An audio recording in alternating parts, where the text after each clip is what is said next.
Croatia's opposition-backed president, Zoran Milanovic, won another 5-year term in office in a landslide victory with almost 3/4 of the votes. Backed by the Social Democratic Party, Milanovic has been accused of being pro-Russian by the ruling conservative HDZ party. He is known for his criticism of the EU and NATO.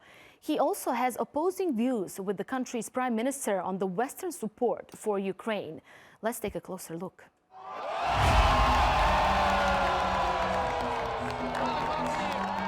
It was a fight between the populist and the scientist in Croatia's presidential election runoff.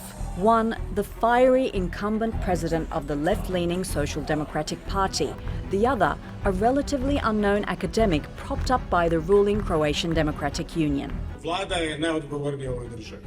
I molim vladu da to čuje, to su joj građani večeras poručili. Ovo nije podrška meni i da se ne lažemo, nitko nema podršku 75% birača. To je samo u ovom trenutku i samo danas. It was the most emphatic victory of any presidential candidate since Croatia gained independence from Yugoslavia in 1991. Croatian voters decided to stick with the political maverick that's been dubbed Croatia's Donald Trump. His style of communication can seem reminiscent of America's incoming president. I neka i bude i dalje. Ja nemam s Milanovićem nikakvih problema, ima dobrih osobina, a ima i loših. Pa mislim da je već neko dobro rekao, mi smo izgleda birali protiv HDZ-a, nismo birali za Milanovića, ali u svakom slučaju dobro je i ja sam za. Once the euphoria settles, Milanovic will return to work to grapple with the same domestic challenges he faced before the election: high inflation, labour shortages and corruption scandals. Tensions between him and Prime Minister Andrej Plenković have deepened recently. Added to the mix are defence appointments, Croatia's diplomatic service where there are severe shortages, and a stalemate over Croatia's participation in peacekeeping missions in Bosnia. There are also deep divisions over the Ukraine-Russian war. While Milanovic has condemned Russia's aggression, he's been critical of the West's military support for Ukraine. While Plenković is a firm supporter of Ukraine, he has backed EU sanctions against Russia and pledged military aid to Kiev. Even though the presidency is ceremonial, Milanovic still holds political authority and acts as supreme military commander. So his position on issues like Ukraine carries weight. Ne vjerujem da će toliko promijeniti vanjsku politiku. On je u velikoj mjeri bio isključen iz doticaja sa drugim političarima u Europskoj uniji ili u svijetu, ali će, mislim, moguće je da bude agresivniji u pogledu provođenja onoga što je u njegovim ustavnim nadležnostima.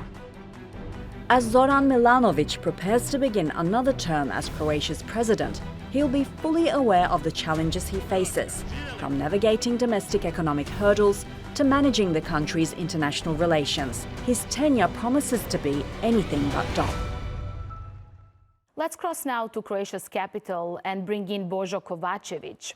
He is a foreign policy analyst. He was also a member of parliament, a minister in the Croatian government, and ambassador to Moscow between 2003 and 2008. So perfect guest for this topic. Pleasure to have you, Mr. Kovačević. Now, let me start right away. Did 75%, approximately 75% of Croats vote for Milanovic or against the government? Well, President Milanovic succeeded in forming, voting coalition of voters against a government. That coalition is composed of central left voters, central right voters, and extreme right voters. How did he succeed in making such coalition?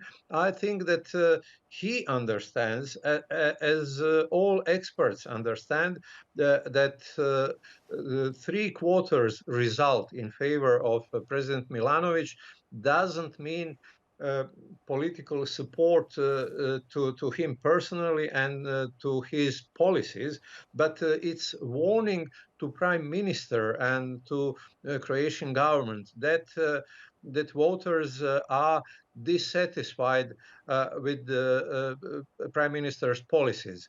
Left-wing voters are dissatisfied with economic policies, healthcare policies, and education and science policies. And right-wing voters are dissatisfied with the lack of sovereignism in prime minister policies.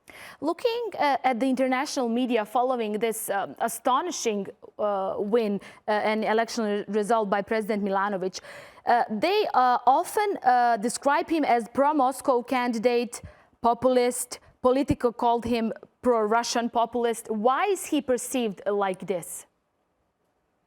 Well, undoubtedly, President Milanovic is populist. If he didn't apply populist methods in that presidential campaign, he wouldn't achieve such result. But he is not pro-Russian politician. He expressed certain reservations toward Prime Minister intentions to put Croatia in the first line against Russia. His message to voters, and that message was widely accepted, was that war in Ukraine is a war between Russia and the West. Croatia is and must be ready to support Ukraine, to help Ukrainian refugees, to help to Ukrainian government. But Croatia must not be the leader of general global anti-Russian policies, because it's possible that those big players achieve certain agreement, and then we will be put in position of losers. And those who are ready to negotiate with Russia are not informing us about their intentions. Right. So right. the main message of President Milanovic was, we must have our own position based on the definition of Croatian national interests. It's not anti-Ukrainian politics. Mm-hmm. Looking at the way President Milanovic will cooperate with the Prime Minister Plenković in his new term, can we expect the two to stop confronting each other and cooperate better, so that Croatia can function better in the next term of Milanovic in office? It would be reasonable from both players, from Prime Minister and from President Milanovic, to cooperate. President Milanovic expressed readiness for cooperation, but unfortunately, even after such how to say, catastrophic defeat, Prime Minister didn't express readiness to cooperate yet. Just the opposite. He announced that he, as Prime Minister and the Speaker of the Parliament, would not participate in presidential inauguration ceremony. But I think that that message of the voters is clear. Voters expect President and Prime Minister to cooperate. And in this moment, Prime Minister is a person who is refusing to cooperate, but he has to learn something from those elections. And even the candidate that he endorsed didn't even congratulate to President Milanovic. I guess that was noted by all. And just briefly at the end, Croatia's relations with other countries in the region, particularly with Bosnia and Herzegovina and Montenegro, there have been many thorny issues in the past. We've covered them here on the show.